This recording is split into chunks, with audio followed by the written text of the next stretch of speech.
మరి ఆది కాలంలో దేవుడు దినాలను ఎట్లా చేసిండంట? మంచిది మంచిది మంచిది అన్నాడు.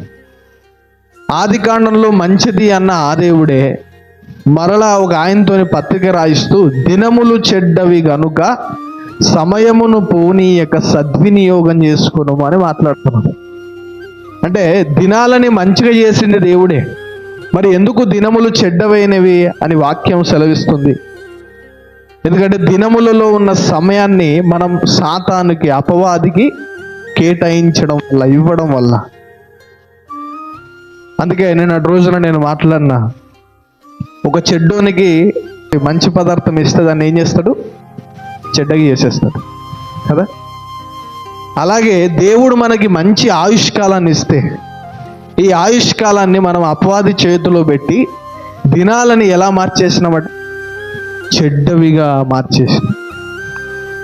ఈ కళ్ళ ముందు మనకు కనబడే ఈ ప్రపంచం కాకుండా మన వెనక ఏదో నడుస్తుంది.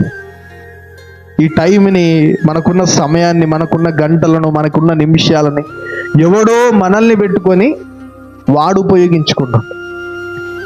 దేవుడు మనకి సమయం ఇచ్చిండు, దేవుడు మనకి రోజులను ఇచ్చిండు, దేవుడు మనకి గంటలను ఇచ్చిండు, దేవుడు మనకి సంవత్సరాలను ఇచ్చిండు.